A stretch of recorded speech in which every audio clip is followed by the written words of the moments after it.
بسم اللہ الرحمن الرحیم۔ السلام علیکم۔ بے شک قرآن مجید دلوں کا سکون ہے اور ہماری ہر الجھن کا واحد حل ہے۔ کچھ لوگ جنگلی جھاڑیوں کی طرح ہوتے ہیں، ان سے الجھنے کی بجائے بچ کر نکلنے میں ہی بھلائی ہوتی ہے۔ مضبوط اور ثابت قدم رہو، زندگی ماں نہیں ہے جو ترس کھائے گی۔ حساب کتاب صرف رب نے صحیح لگایا، سب کو خالی ہاتھ بھیجا اور خالی ہاتھ بلایا۔ ضمیر کی عدالت میں جاتے رہا کیجیے، وہاں فیصلے سچے ہوتے ہیں۔ معافی غلطیوں کی ہوتی ہے، تذلیل کی نہیں۔ کسی کو دی گئی اذیتوں کے بڑے بڑے کفارے ادا کرنے پڑتے ہیں۔ عروج میں اگر نظریں نیچی اور لہجہ نرم ہو تو زوال میں تکلیف کم ہوتی ہے۔ بعض اوقات ہم پوری طرح مخلص ہو کر بھی کسی کی نظر میں بیکار ہی ہوتے ہیں۔ محدود ہونا ہی باعث عافیت ہے، اور یہ بات ہم تب سمجھتے ہیں جب دھتکار دیے جاتے ہیں۔ ہمیشہ میٹھے الفاظ بولو تاکہ کبھی الفاظ واپس لینے پڑ جائیں تو کڑوے نہ لگیں۔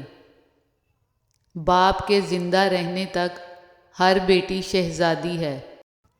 چھوٹی چھوٹی باتیں بڑے بڑے رشتوں میں ایسے بدگمانی کے سوراخ کر دیتی ہیں کہ انسان ساری عمر ان سوراخوں میں وضاحتوں کی اینٹیں لگا کر بھی اپنے خوبصورت رشتوں کو نہیں بچا سکتا۔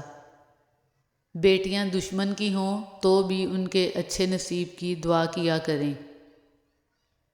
زندگی کی کتاب میں ہر صفحے پر سبق ہے، پر ہم سیکھتے نہیں۔ بیٹیاں ماں باپ کے ہر دکھ سکھ میں ساتھ ہوتی ہیں۔ منہ پر تعریف کرنے کی بجائے بہتر ہے کہ پیٹھ پیچھے برائی کرنی چھوڑ دی جائے۔ کچھ لوگوں نے ہم سے نفرت کرنے کے لیے خود ہی جواز پیدا کیے ہوتے ہیں۔ جانے کیا مجھ سے یہ زمانہ چاہتا ہے، میرا دل توڑ کر مجھے ہنسانا چاہتا ہے۔ جانے کیا بات جھلکتی ہے میری آنکھوں سے کہ ہر شخص مجھے آزمانا چاہتا ہے۔ توحید تو یہ ہے کہ خدا حشر میں کہہ دے، یہ بندہ دو عالم سے خفا میرے لیے ہے۔ لوگ حسد انسان سے نہیں بلکہ اس کی زندگی میں موجود سکون، خوشیوں، کامیابیوں اور اس کو میسر نعمتوں سے کرتے ہیں۔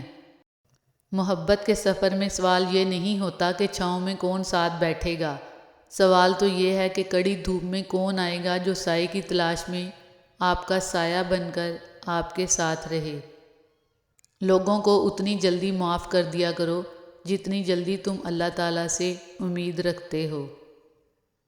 اخلاق یہ ہے کہ اللہ کی رضا کے لیے اپنے مزاج کو بد اخلاق نہ ہونے دیں۔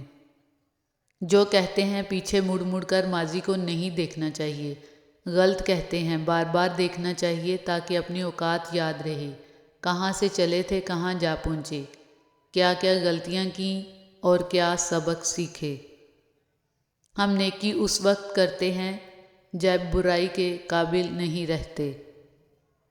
جو دروازے آپ کے لیے ہوتے ہیں وہ بنا آپ کی دستک کے آپ کی آہٹ پر ہی کھل جاتے ہیں۔ ایک انسان آپ کو مل کر خوش ہوتا ہے، دوسرا آپ کو چھوڑ کر خوش ہوتا ہے۔ آپ پریشان نہ ہوں، اصل نکتہ یہ ہے آپ دونوں کی خوشی کا ذریعہ ہیں۔ عقابوں سے پرواز میں اگر اونچ نیچ ہو بھی جائے تب بھی کبوں کا ان پر ہنسنے کا کوئی حق نہیں بنتا۔ اگر ساتھ دینے والا لڑکھڑا جائے تو اسے سنبھال لیا جاتا ہے، تبدیل نہیں کیا جاتا۔ لالچ پر رشتوں کی بنیادیں نہیں رکھنی چاہیے۔ وہ شخص کبھی بھی خالص ہو کر آپ سے محبت نہیں کر سکتا جس نے رشتوں میں باقاعدہ ڈیل کی ہوئی ہوتی ہے۔ صرف ہاتھوں کو دیکھو، کبھی آنکھیں بھی پڑھو۔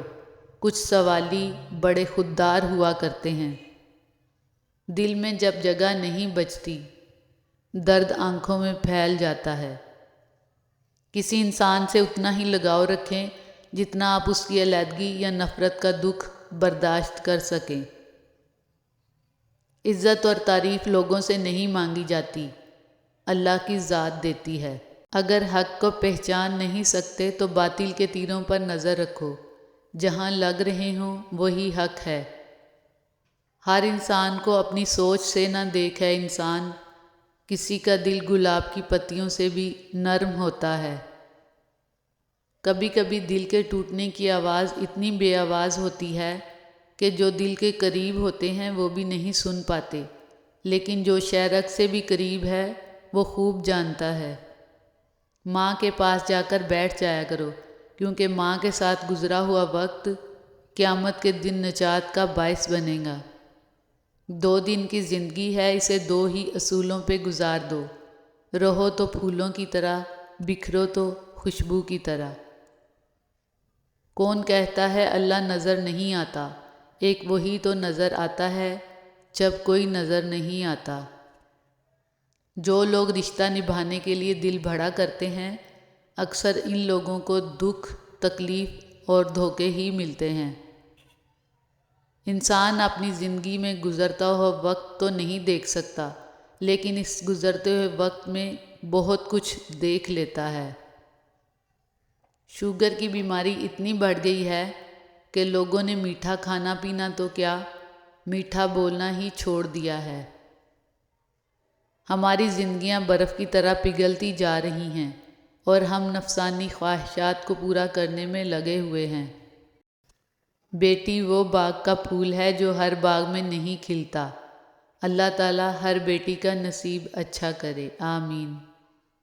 نہ عروج اچھا ہے نہ زوال اچھا ہے، جس حال میں رکھے خدا وہ حال اچھا ہے۔ اس رب کی عظمت کو پہچانو جس کے ہاتھ میں زندگی اور موت ہے۔ کئی لوگ زہر پی کر آتے ہیں پھر بھی بچ جاتے ہیں، اور کئی لوگ بچنے کے لیے ہسپتالوں میں جاتے ہیں پھر بھی مر جاتے ہیں۔ واہ میرے رب، تیری عظمت اور شان کے کیا کہنے۔ صبر کی حد یہ ہے کہ تقدیر پر کوئی اعتراض نہ ہو۔ میں اللہ تعالیٰ کی پناہ چاہتی ہوں ہر اس غم سے جو خاموشی سے دل کو کھا جاتا ہے۔ ہمیں پتہ بھی نہیں ہوتا کہ ہمارا رب ہمیں کس کس مقام پر گرنے سے پہلے ہی تھام لیتا ہے۔ صبر کرنے والے کا صبر رائگاں نہیں جاتا۔ اللہ پاک آزمائش کے بعد ہریالی کرتا ہے، وہ اندھیروں میں روشنی کرتا ہے، وہ مقفل راہوں کو سہل کر کے خود منزل تک لے جاتا ہے۔ بس بھروسہ رکھیے اللہ تعالیٰ پر۔ صبح جلدی صرف 4 چیزیں اٹھاتی ہیں: نماز، ماں، محنت اور مجبوریاں۔